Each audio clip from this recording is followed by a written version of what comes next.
So we have finally made it to the merge episode, y'all, and things are getting pretty predictable. Okay, look, this merge episode wasn't the most gripping, but there were some interesting trust clusters made and some foreshadowing that's worth talking about, so let's dive in. This episode opens up with everyone getting the news that the merge has finally arrived. Of course, everyone is super excited to make it to such a pivotal point in this game. But underneath all those smiles, there's some heinous gameplay afoot. Right now, there are real idols, fake idols, and a slew of random advantages floating around, and it's pretty chaotic. As for other advantages, I'm just gonna say that I have an extra vote. Lauren has openly admitted to having an extra vote. In addition to that, Matthew revealed to me that Jaime had found another idol, and who knows if anyone else has found an idol on Tika or Soka.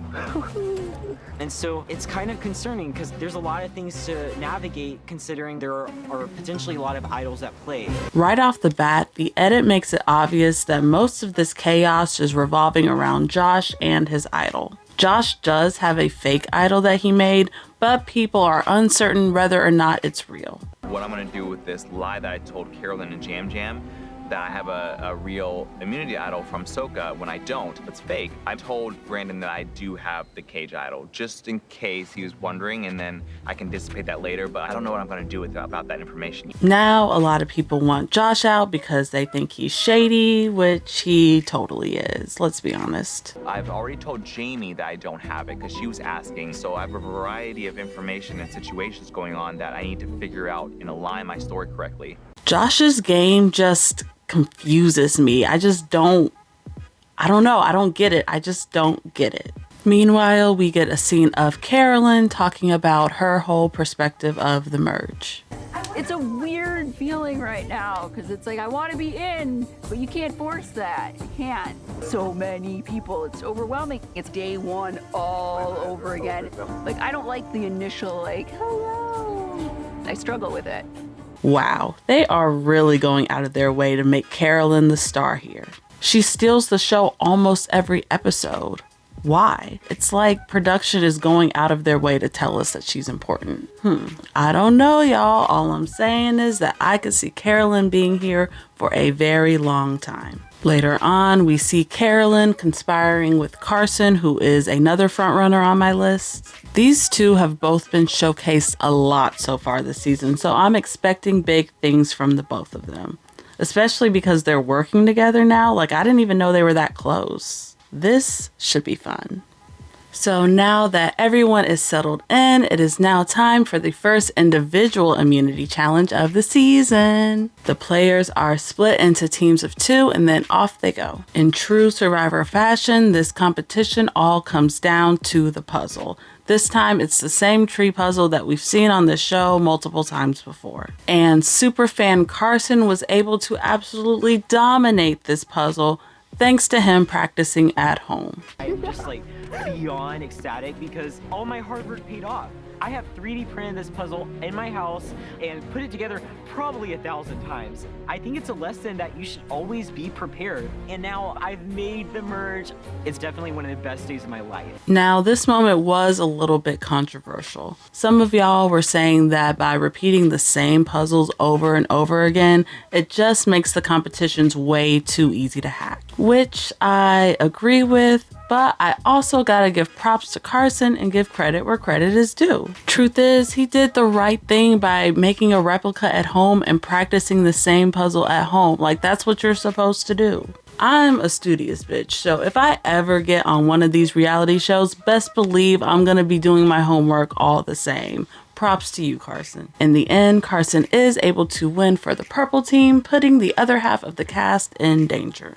Back at camp, Josh is still looking like public enemy number 1. I mean, they hate him. Everybody is talking about how shady he is, how much of a liar he is, whether or not his idol is real. Josh has something? I think he 100% does. My head is kind of spinning in terms of what Josh has or doesn't have or what he's trying to do. We should put the target on him. Yes. I want it to be Josh. He's dangerous socially.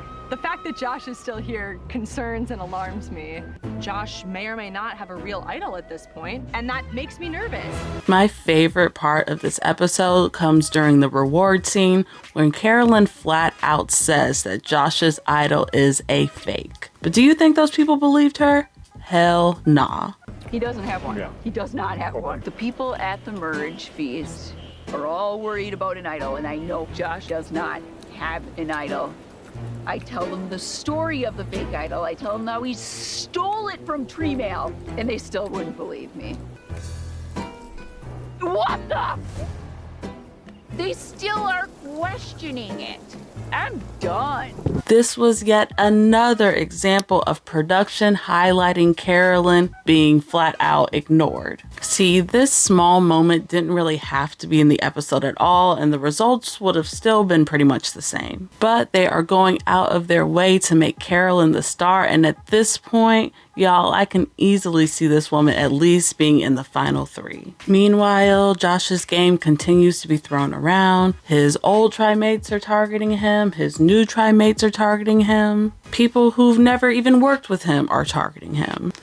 Yeah, it's not looking too good for Josh's game. We do get a little bit of drama when Kane and Jam Jam's names are both brought up as backup targets, but overall it's been pretty obvious from the beginning where this vote was going to lie. The players then go off to tribal, and the tribal itself is pretty standard stuff. When the votes are read, it is revealed that Josh was indeed the one voted out with 6 votes against him. Whew, it's been a long time coming for Josh, I gotta tell you. So I honestly thought this outcome was a little bit predictable. Like I said earlier, Josh was the obvious target from like the beginning of the episode, really since last episode. But hey, at least he went out swinging, so yay for him. So now that everyone is officially merged together, I would love to know who some of your winner picks are. Right now, I'm looking at Carolyn, obviously. I'm looking at Carson a little bit. Let me know your faves in the comments below. We are almost to the halfway point of this season, y'all, and I am super excited to see what's next. Until next time, bye.